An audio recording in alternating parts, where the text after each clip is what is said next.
All right, so tonight we are going to be learning the teachings of Tzadok about Yom Kippur and Tshuva. And the truth is that he has very little on Yom Kippur. I'm not sure why, but it's gold. It's very, very beautiful. All of his teachings over here are very, very, very amazing and very practical, and very important for us to keep in mind going into Yom Kippur. I think one of the biggest things about going to Yom Kippur is that people get frustrated, they get bogged down with it, that it's an overwhelming thing, like, oh my gosh, how am I going to do tshuva? And one of the first things he puts on the table is that like, tshuva doesn't have to be so hard. Okay, that people can try to make tshuva to be a very difficult thing, to be a very heavy thing, to be a very impossible thing, and it's wonderful to think of the actually starting again, but a person could sometimes think, well, what if I'm not ready for that? So why should I bother? And that's tragic. That is really a very huge lost opportunity that tshuva gives to really, on every level, that a person is able to come closer to Hashem. And that's why it's very important when we're learning about tshuva. It's very important to learn to look for leniencies, to look for kulas, to look for ways to make tshuva as accessible as possible. And in Radin, the Chafetz Chaim, so he was every year he would say tshuva it's a gleiche it's an easy thing. It's don't calm down. Like all these people, tshuva, calm down. It says charat ala ava kabbalah asa and gendik. He said just feel bad about what you did, say you're not going to do it anymore, and move on. You're what's the big deal? And so he was purposely downplaying tshuva to make it feel more accessible. And it's important for us that to know that the tshuva is not such a big deal, and it's an important part of life. It's something that we can really do. It's really not so hard. So he starts with a very beautiful idea that it can be found in other Sfarim as well, and I think it's something which is not so well known. He starts with the Midrash. The Midrash says that after Cain killed his brother, so he got confronted by the boss, and so Hashem called him in for a meeting. And he said, you killed your brother. He called him your brother's blood is crying out from the, and so he did tshuva. He did tshuva. Cain did tshuva. He said to Hashem, Gadol avonim min asar, is my sin too hard for you to carry? That he expressed some kind of regret, some kind of that he wants to make up with Hashem, and so after this conversation, Adam apparently had heard that he was having this meeting with Cain, and he said, "Hey, son, what happened? How'd the meeting go? How'd the meeting go?" And so he said, "Asiti tshuva v'nit pasharti. Asiti tshuva v'nit pasharti. I did tshuva, and so the word nit pasharti, it comes from the word pshara. In Hebrew, the word pshara means compromise. So the word pshara means that I got my sentence reduced. Right? I was supposed to just die forever and die immediately, and instead, so Hashem said I can have another 7 generations before I die, and so I got out cheap. I got out well. And so his Chaladam Arishim Metapech Lo Apana V'Amar Kachi Tshuva, that Adam Rishon was so amazed that, oh my gosh, that's tshuva is so powerful that tshuva worked, and so that inspired him to do tshuva, and that's why he said Mizmar Shir Liyom HaShabbat. That's how he said. That's when that according to this Midrash, this is when he composed Mizmar Shir Liyom HaShabbat. I always thought that it was the very first Shabbos after he sinned. That was he was born on Friday, he sinned on Friday, and then the next day was Shabbos. I always thought that he did tshuva immediately. This Midrash says no, it was years later. It was only after only after Cain killed Hevel that he did tshuva. Okay, so now the question is that this word nitpasharti, so compromise. So apparently, like it doesn't sound like it's like full tshuva. Like full tshuva erases the sin. When you do full tshuva, you don't get your sentence reduced. It says that it's erased. It's like it's the most amazing thing that it's not part of your record anymore. Somebody once gave a metaphor for this, that if you would, that there was a story about a guy that I think it's a true story. I'm not sure. Maybe it wasn't a true story. That he was making a wedding, and so he was at the end of the wedding. So you have a lot of people to pay. You have to pay the band. You have to pay the caterer. You have to pay the hall. You have to pay like there's a lot of so I don't know why, but he was walking around with cash. He was paying everybody with cash. Maybe everybody was not paying taxes, and so he was only paying cash. So he's walking around the whole wedding, his daughter's wedding, with who knows how many $10,000s, and so at the end of the wedding, so he reaches into a pocket, and lo and behold, the money's gone.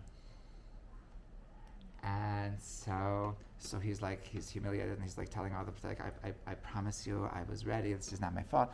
And like give me until tomorrow. Please don't break my bones. They do that sometimes if you don't.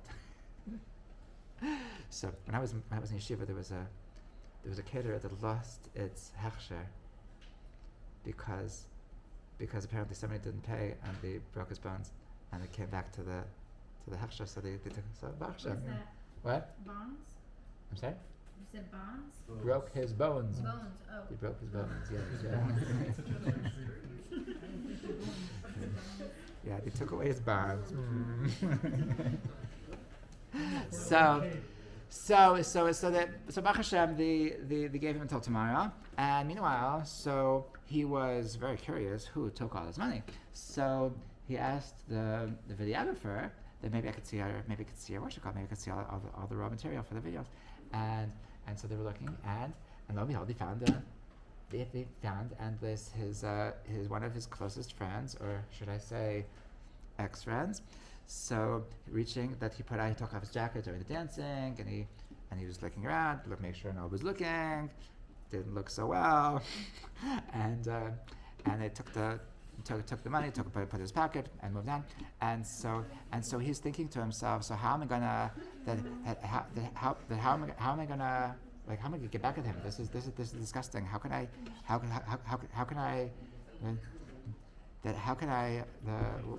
can I do for this person? How can I take revenge on him? So we had this idea. So we had this idea that he's gonna do like this. He's gonna that during the Shever Brachas,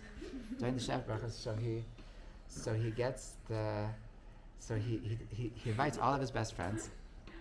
He invites all of his best friends to Shever Brachas, and then Miller Shever Brachas, and he invites this guy also, and he says, hey, we just got the video back from the videographer. You want to see the highlights from the video? And so yeah, sure. And so he gets the washing is like the extras from the chuppah, and then he gets to the point where we see the guy stealing all the money, and then he pauses it, and he says, everybody, this is such an amazing part. Everybody look at this, and so this guy he's sitting there. He's about to be humiliated, and so now, if we could stop time, if we could just freeze time, and you're this guy, and how much would you pay to just edit this video that it would skip these next 10 seconds? 50%. This is way more. This is his life. He's going to be ruined for life. His future is everybody thought he was a nice guy, and now he's a disgusting piece of garbage. And his life is over. He's going to have to move out and start again, and should move to Nachalat, and it's like he would pay anything. He would give anything. He would give anything to be able to just erase this part of the video. And so the metaphor was the tshuva. That's exactly what it does. that it's like it's not such a big deal. You do tshuva, and this video becomes edited. That it's actually skipped. It doesn't exist. It's not part of the video anymore. Okay, so it's amazing. It's amazing koyach tshuva. It's amazing kindness that Hashem does for us. That tshuva enables us to edit the video that's not there anymore, and so with Cain that was not the case. With Cain that he was just like minimizing the punishment. That's not what tshuva is all about. So why is it used this word nitpasharti? It doesn't sound like he was doing real tshuva. So the reason is because he actually didn't do full tshuva. In fact, when he was standing before Hashem, he was like trying to get out of it, and he was like expressing some words of remorse. But the truth is that he didn't really think it was the worst thing in the world that he killed his brother, because his brother was a jerk, right? And he didn't really have the true remorse. And because he didn't have true remorse, so it was just an expression that Hashem, I want to make up with you. That's true. That he was saying, Hashem, I don't want to be. That we're not on speaking terms anymore, so I'll do whatever it takes to be on terms with you, even though it's not really with a full heart. So that was his minimal tshuva, and yet it worked for nitpasharti, okay? And it worked that it was able to reduce his sentence, and so that's what he was teaching Adam HaRishon. That's what he was teaching his father, that even that kind of tshuva, even this minimal kind of tshuva, that's also worth something. Tzadok notes that not only did it work to reduce the sentence, but that the truth is that one of his descendants was named Naamah, and Chazal said that Naamah was actually the wife of Noach. That from Noach comes the Jewish people.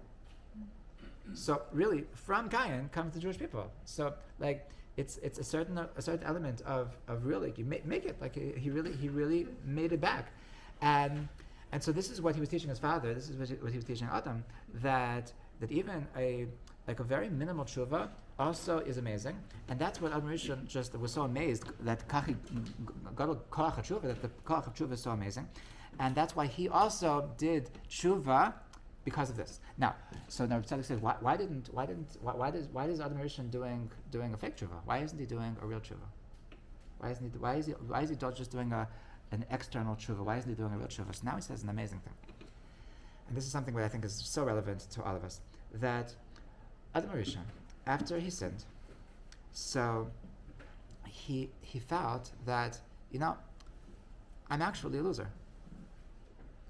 I just don't have what it takes to be a tzaddik. I guess maybe in some other dimension, in some other multiverse, so there could be an Adam that's a tzaddik, but I just don't have what it takes. And think about it, that before the sin, so the snake was trying to seduce me from the outside, and I still fell for it.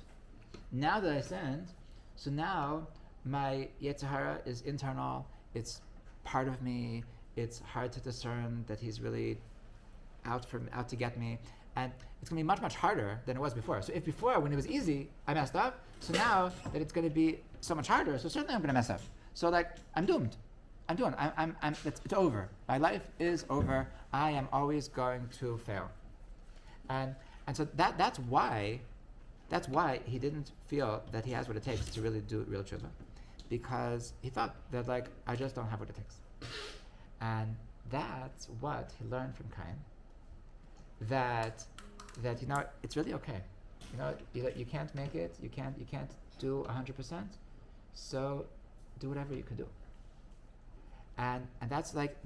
Just never think. It's never. There was a speech in one of the Aguda conventions by Rabbi Friend that the punchline was something that I think I like to say this over.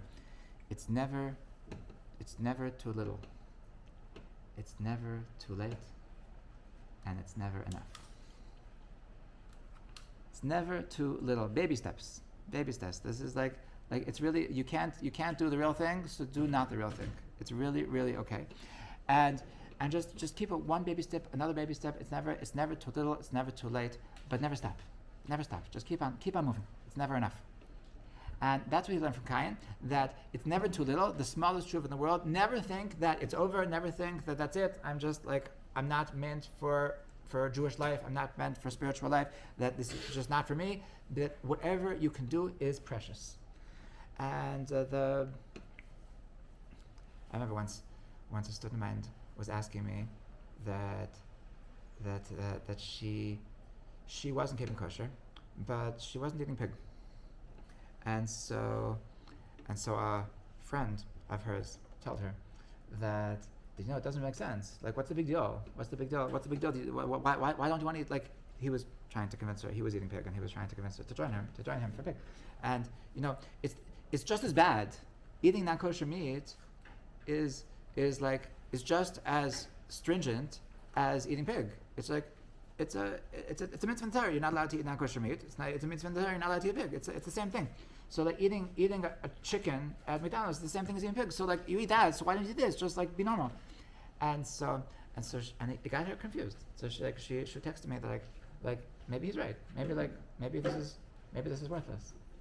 And I told her, like, are you kidding? Like, that every tiny thing that you do for Hashem is precious. That there is nothing that is insignificant. There is nothing that you can do that isn't amazing. If this is where you're holding right now, that you can hold yourself back from eating pig, then that's amazing. And like to say that, if I can't do everything, so then it doesn't make sense. Why should I bother? So that is the Yetzer Hara, that not to just disconnect yourself from Hashem, and that's the pit that other Mauritians fell into. That he thought that I can't be the real thing. I'm not cut out for being a tzaddik. So Judaism is for people who are cut out for being tzaddikim, and like I'm not one of those guys. I'm a guy that I'm normal. I succumb to my Yetzer Hara every once in a while, so why should I bother? And that's what other Mauritian learn, that it's never too little, that just because I can't be perfect doesn't mean that I shouldn't try. And that's when he said Mitzvah Shel Yom Shabbos. Now, and what he says about Mitzvah Shel Yom Shabbos, so now the question is, what's it have to do with Shabbos? And this is extremely, extremely relevant, because this is our year that Yom Kippur is on Shabbos. So what happens when Yom Kippur is on Shabbos? What? Wow. Also, so what he says is that when Yom Kippur is on Shabbos, that on Shabbos, so Hashem makes this tiny miniature tshuva, and he says that is all you need. Okay, why is that? So he says that there's a famous comment of the Rambam. The Rambam talks about certain situations that we force a person to do something. We force a person to do something that he's certain cases that a person is obligated to divorce his wife. Okay, let's say that he's an abusive husband, and we force him to divorce his wife. So the thing is that when you divorce somebody, it has to be done from free will. If you're not doing it because you actually want to do it, so then it's not valid. So what does the halacha say? The halacha says that you beat him up. You don't beat him up and say do it. You say beat him up. Say I want to do it. Say I want to do it. Say that do you want to divorce your wife? And he says yes, I want to divorce my wife. Please just stop hitting me. And he says, good. Now you want to divorce it. Now you can divorce your wife. And then we're standing there with our baseball bats, and we're just making sure that he actually carries it out. And so the question is that why does it matter that he said I want to do it? That everybody knows that really what he wants is that he wants you to stop hitting him. Right? So how is that worth anything? So Rambam says a very amazing thing. Rambam writes that deep down, every Jew wants to do Hashem's will. And this is across the board, that there is no situation that in the deepest part of your soul, the truth is that we want to be holy. And the thing is that we get confused. And we have a lot of things which are distracting us, a lot of things which are influencing us, and we're nurtured in the wrong way, and we're conditioned in the wrong way, and we lose touch with the essence of our being. which is this pure holy neshama. That this pure holy neshama, the only thing it wants is only holiness, and we simply lose touch with ourselves. So that's where the baseball bats come in. When we beat this guy up, and he says that I want to do what Hashem wants, so the Rambam says that actually is his true self. What he was saying until now, that no way, you guys just jump in a leg, so that was not the real him. This is the real him. Okay? So the Rambam says, and this is a crazy important thing just to know in general, that the essence of every Jew wants to be holy. Okay? There is no, we're not sometimes like this, sometimes like that if we want to be, this is the essence of tshuva. Tshuva is returning. What does it mean returning? It's returning to ourselves. It's being true to ourselves. It's being loyal to ourselves. It's to stop betraying ourselves, to stop living somebody else's life, to stop living a life which is actually self-sabotage, which is actually self-destructive, which is actually leading us to be disappointed with ourselves, which is leading us to feel dissatisfied with ourselves. That the only time that we're actually being true to ourselves is when we're listening to this inner soft voice of our neshama, which actually wants us to be holy. So this knowledge that deep down we actually want to be holy, so this is what allows us to really dig deeper to connect with this. And when we actually are doing the right thing, even if it's for ulterior motives, but that's the one time that we're being true to ourselves. There was a story that once there was a businessman that he was close to the Satmar Rav, and at some point, so he decided he wants to grow a beard, and so when he came before the Rav, so he said, Rebbe, do you recognize me? So he said, of course I recognize you. Before I didn't recognize you. This is the real you. So it's a metaphor. It doesn't matter if you have a beard.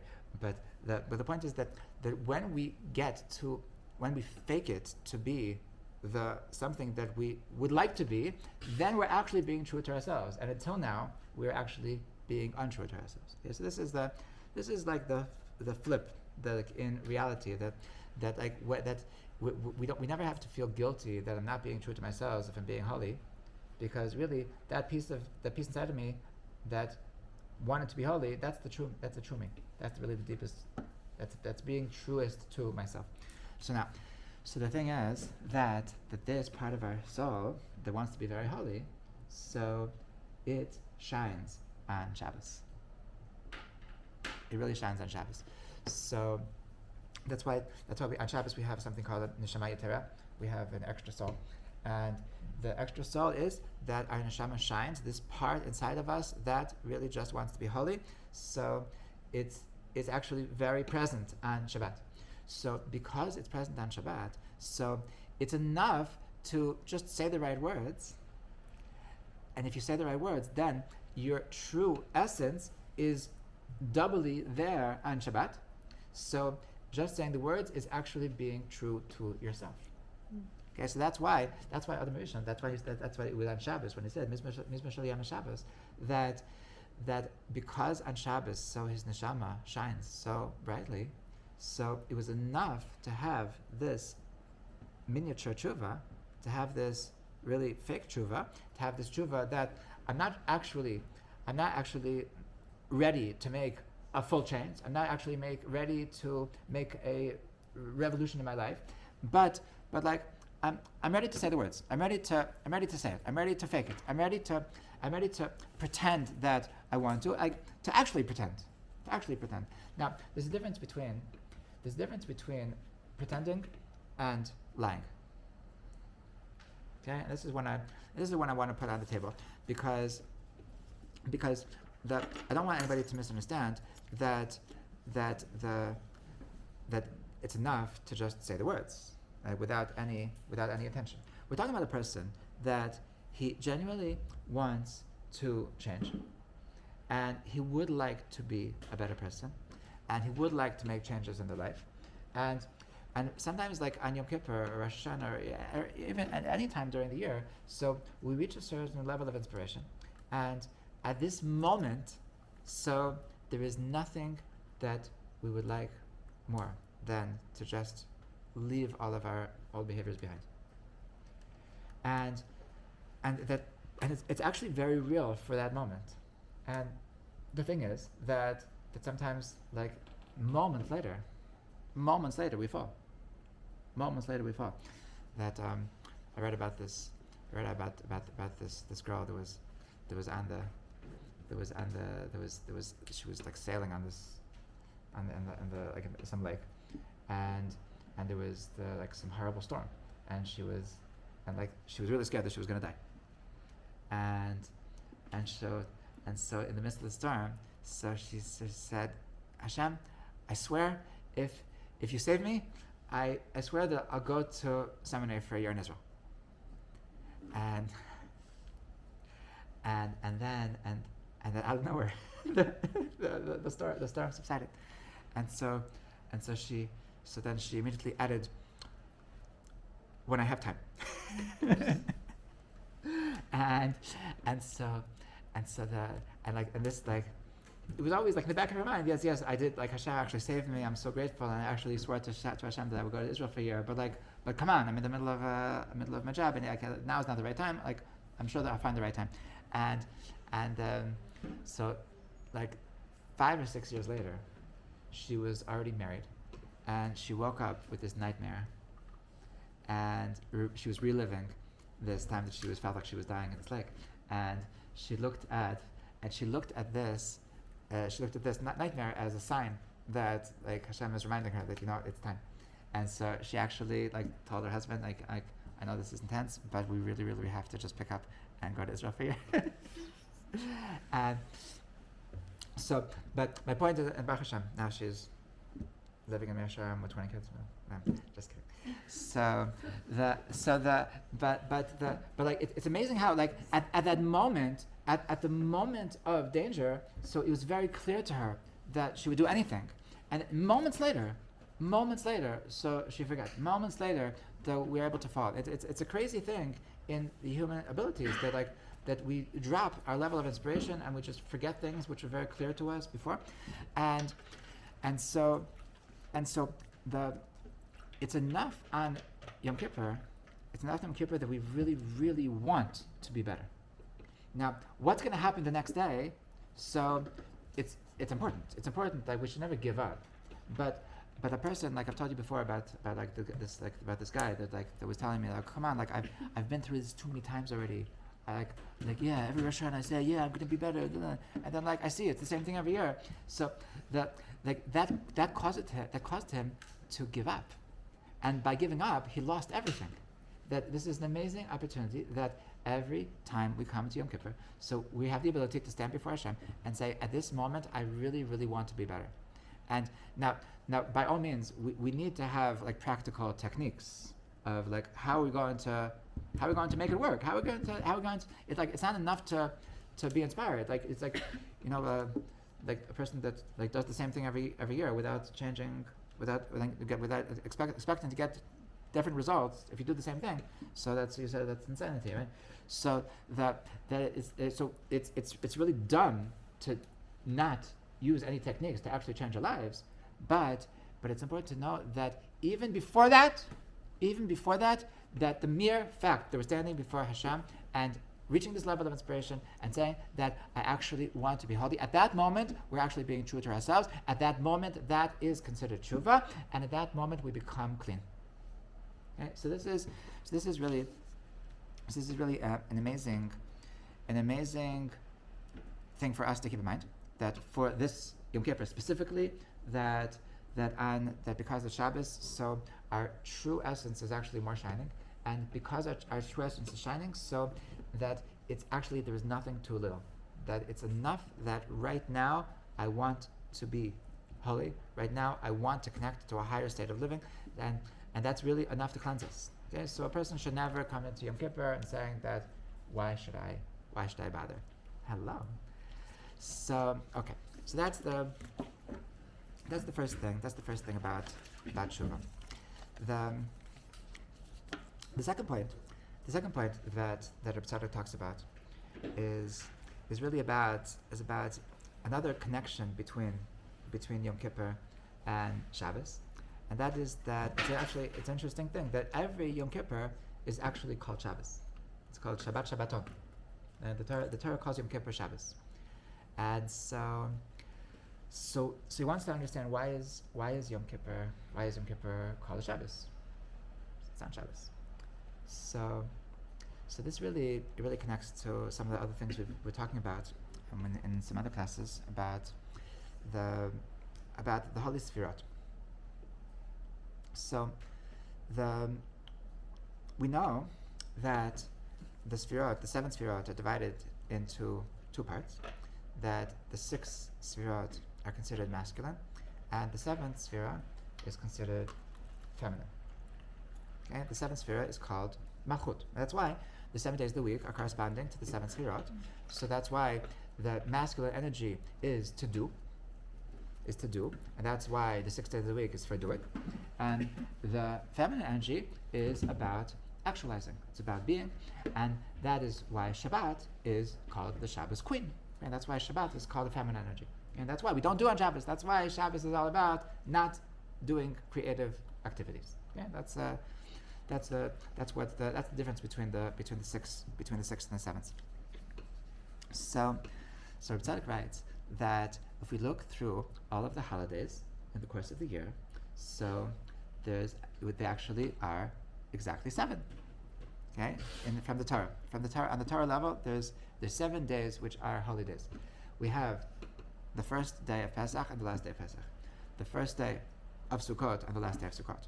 We have Shavuos, that's up to 5. Then we have Rosh Hashanah, which in the Torah is really only 1 day. The second day is only from the rabbis. Okay, so we have 6 days, and then we have Yom Kippur. So Yom Kippur is that it's not going in order, but he's saying that the energy of Yom Kippur is to be the 7th, which is to be this Shabbos energy, which is to be this feminine energy. Now, what does that mean? So, all of the holidays that Pesach, Shavuos, and Sukkot, it's all about what Hashem does to us.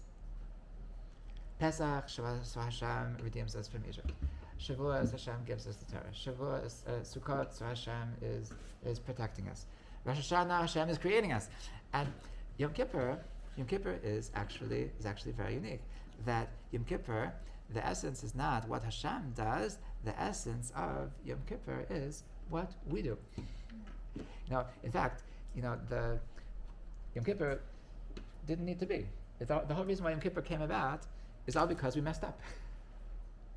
And so if we wouldn't have messed up, if there wouldn't be such a thing as sin, so then we wouldn't need Yom Kippur.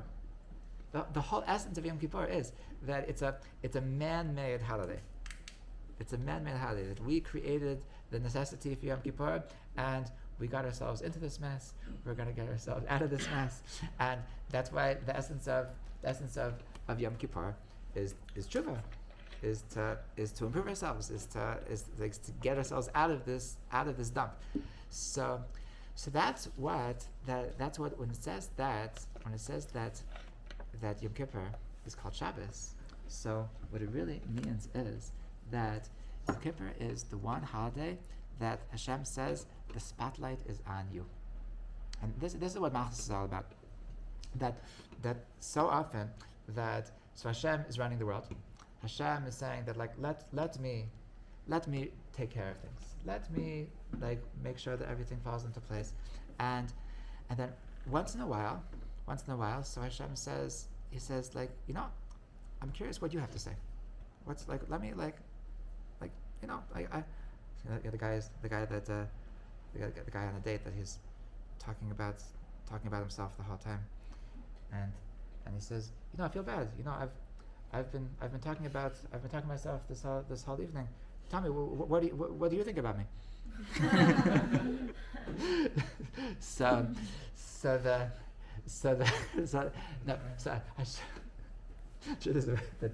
What Hashem is actually sort of true, because we say that because tefillah is also machas. That's why it says Malchus is about peh. The Malchus is about speech, and but the essence of Malchus is that Hashem says, they're like, I've been too busy. Like I want to hear what you have to say, and like your words with their imperfections, with your mistakes, with your stutters, it's all good. It's all sweet. I'm so in love with you that like whatever you say is perfect. But just like show up. Just like I can't stand a date that just doesn't say anything. Just whatever you're gonna say is perfect, and that is what Yom Kippur is all about. Yom Kippur is Sorry if I missed it, but so you're saying Yom Kippur is about what we do, so then Rosh Hashanah is about... Rosh Hashanah is Hashem creating us. All of the holidays is what Hashem is doing to us, and Yom Kippur is what we are doing. Even though it's coming Rosh from Hashanah below. is about us crowning Hashem. Also, everything, and Right. Yom Kippur is also about Hashem forgiving. It's all. There's two sides to all of the holidays. But he says, but the reason why Yom Kippur is called Shabbat is because the essence is that it's coming from us. That it's the Midas HaMalchus, which is that the coming from the bottom. It's called the awakening from below. That Hashem really, really wants to care, wants to see what we have to say, what we have to put on the table. Okay, so this is like when we think about it like this, that like what is the greatest thing? What is the greatest thing that I can do in this world? That like the thing about it, as much as we're just listening to Hashem, so we're just puppets. So it's great, it's wonderful. Like when you have a puppet, so Hashem says, yeah, that's exactly what I wanted, but like the only time that Hashem gets like an interesting date is only when we mess up, and then he says, okay, now like get yourselves out of this one. now we have to be present. Now we actually have to be on the table. The Baal Tanya writes a beautiful thing that there's two that there's the tzaddik and there's the Baal Tshuva. So the Baal Tanya writes that Hashem loves the tzaddik and Hashem loves the Baal Tshuva, but it's different. It's different. He says that like sometimes you're in the mood for something sweet, and sometimes you're in the mood for something spicy. So the tzaddik, the guy that just he was raised the tzaddik, he doesn't know what sin is, and he just and so that's sweet. That's sweet to Hashem. But the Baal Tshuva, that's spicy. And so like, anybody here like spicy stuff? Yep. So Yom Kippur is like that we Hashem appreciates the fact that like obviously he doesn't want us to sin, but he appreciates the fact that there's this dialogue. He appreciates the fact that we're actually present. They're actually being something. That the fact that we need to get ourselves back. So this is the greatest thing that we can do in this entire reality is tshuva, is to change ourselves, to make this effort to move ourselves forward, to make this real change in our souls, that I would like to be in a better place, and this is the greatest human accomplishment is when we're doing tshuva, because when we're just doing the right thing, so then it's really Hashem acting through us. And this is the most human thing that we can do, is to change ourselves. Okay, so this is something that I think is inspiring. That we want to be present. We want to be real. We want to be like to do something with our lives. We want to live a legacy. We want to have something to write on our gravestones. So the greatest accomplishment that we can really do is to change. Is like to this inner work, this growth, like that is the greatest human accomplishment. That's why that Shabbat, Yom Kippur, is called a Shabbat, because Hashem is looking at us like, you humans, let's see who you are. Let's see if you can. Let's see if you can dance. Let's see if you can do something. And what does it mean? What is the greatest thing for a human to do? The greatest thing for a human to do is to be able to grow. So this is something that I think is very powerful. That like coming into Yom Kippur, that knowing that this is like Hashem is looking to see, okay, let's see what you're made of. Like let's see if you have what it takes to really be something, to really like, I've done enough. Let's say if you can take control of your life and say that I am able to direct my life. I'm able to be like what we call, I'm recognizing that I'm the hero of my story. Okay? I'm recognizing that I'm in control and I'm able to make change. Okay. Okay. The last point that I want to share with you, that from Tzadok, is his that he has a commentary. He has a commentary on the Mishnah, in the end of the tractate Yoma.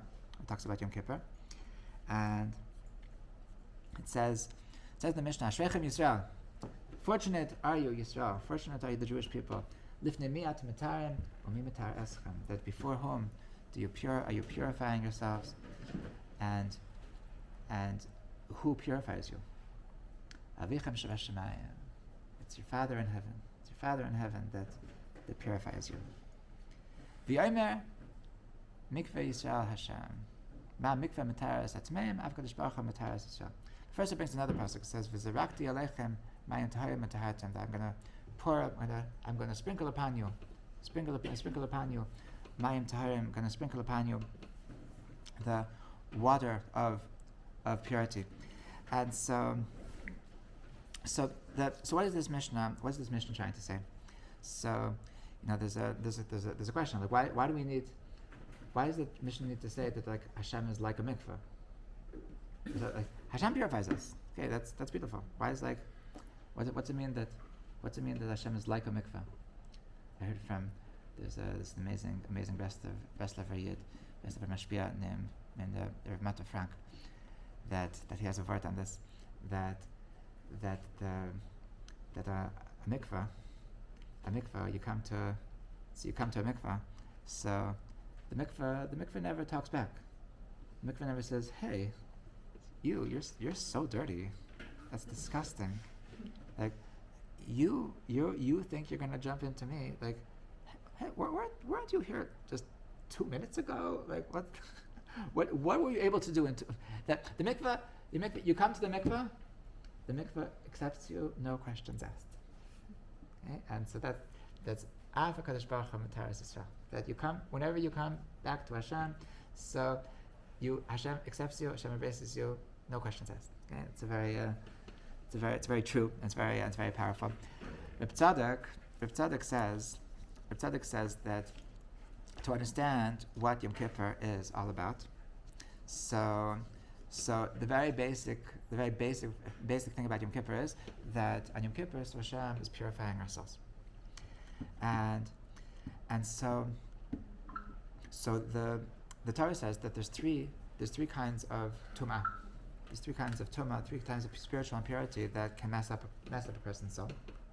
It says that we need to send away a person who's called tzarua, v'kol zav, v'kol tamei nefesh. A tzarua is a leper. A zav is a person that has some kind of emission from his body, and a tamei nefesh is a person that touched a corpse. So Tzadok writes that these three kinds of tumas are corresponding to three kinds of mess-ups that we can have in our life, three kinds of mistakes that we can make. That tzaras, leprosy, so it comes from lashon hara. It comes from messing up with our interpersonal relationships. And this is the first kind of mess up, the first kind of impurity that the person that isn't sensitive to the people around them, person that thinks that they're entitled, person that's just doesn't care, that doesn't it's all about me. Person's a very self-centered person.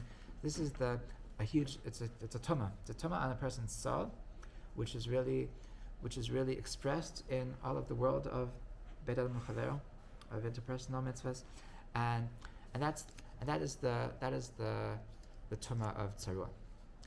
Zav, so the emissions that come from a person. So this represents the kind of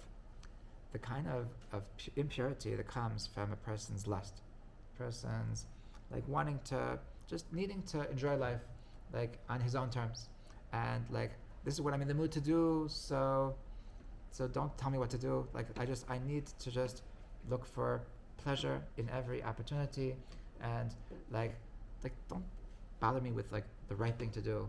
Just I love getting pleasure. This is a tumah. It's a mindset of tumah that to need physical pleasure even at the expense of doing the right thing. So this is a tumah. This is a tumah that really contaminates a person's soul, and that's the tumah of zav. And the last tumah is the tumah of tmei nefesh. Tmei nefesh is coming in contact with the corpse, and this represents the impurity of a soul of not being alive, just being a little bit dead. And this is perhaps our biggest problem. This is our biggest struggle. You know, the Baal Shem Tov said that he was born on Chai Elul because it's his job to bring chiyas, to bring life into Elul. And just like really, he was saying that his job was to bring life into Judaism. That you can do everything, but you're just a little bit dead, a little bit, just like have a corpse doing mitzvahs, a corpse going to work, a corpse. It can be a lot of people that they walk around and there are roommates, there are employers, there are and they're just dead, you know. So this is an impurity that permeates the world. This is the tumah of tmei nefesh, and it says that these three tumas. So Hashem gives us our three avot, Avraham, Yitzchak, Yaakov, in order to rectify these kinds of tumas. Because Avraham, his thing was chesed. His thing was he loved every human being. He was always showering every human being with food and lodging and just hugs and helping everybody. And he was the one fixing, rectifying this first tuma of tzarua, which is the ben adam l'chavero, the person like thinking I'm the center of the universe, thinking that who cares about everybody else. So Avraham Avinu, he gave us this energy to be able to counteract this tuma. Yitzchak, so he's the shorish of avodah. He's the shorish of the service of God. He's the one that he was giving up his life for God. In the case of Yitzchak, he was the one that said that my values come before anything. That even the very simple instinct of desire to live, so even that I'm willing to put aside because I care about my values, because I care about what Hashem wants. Okay, so that's why Yitzchak is going against this impurity of putting my personal pleasure before my values, and then last comes Yaakov. Yaakov. So it says that Yaakov Avinu lo mes. That Yaakov Avinu. So it said he didn't really die. He didn't really die, and it says the Torah never says vayamat. It only says vayikva. It says that he got weak. The Torah never says that he died. And Chazal say that he says that Yaakov Avinu has an energy of being alive forever and ever. And when it says Od Avinu Chai, so some of the commentaries say it's talking about Yaakov Avinu. That the Yaakov Avinu, so he's the one that counteracts this being dead, this being having a life that like you're not really connected. He was extremely, extremely alive. He was extremely conscious of everything that he was doing. He was very present in every conversation, in every interaction. He was 1,000% there, and he was really living life to the fullest with every single thing that he did. So Hashem sent us these energies in order to counteract these three tumas, and this is what Yom Kippur is all about. That first of all, so Hashem says, "V'zarakti aleichem mayim taharim," that Hashem is going to sprinkle on you the water of purity. This is the way that we counteract the impurity of being dead, of tmei mes. There's a water of paraduma that's supposed to purify us. So Yom Kippur has the ability to just make us alive, to abolish this deadness inside of us, to wake us up, to make us feel alive. It has this ability that we can come out of Yom Kippur that just feeling excited, feeling invigorated, feeling full of energy, and feeling that this. I love life. I love Hashem. I just this change of mindset to wake us up and to make us alive. Okay, and that is the mayim tahor. Then comes the mikveh. The mikveh is the way that we purify from the zav, from the second impurity, from the mindset that destroys us, and that is the desire to put our personal pleasure, our physical pleasure above our values. So Yom Kippur is a mikveh. Yom Kippur is something that allows us to realize that our values come first. Our values come before just what's convenient. Our values come before what's pleasant.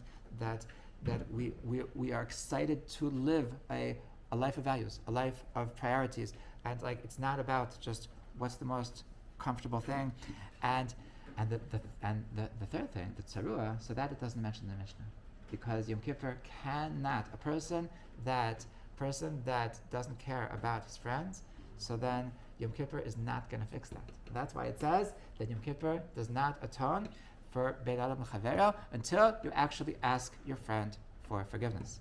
So this is the one thing that this is the midah of Avraham Avinu, that to care about the people around us. So that's something that really we need to do it ourselves. And Yom Kippur is not going to fix it for us.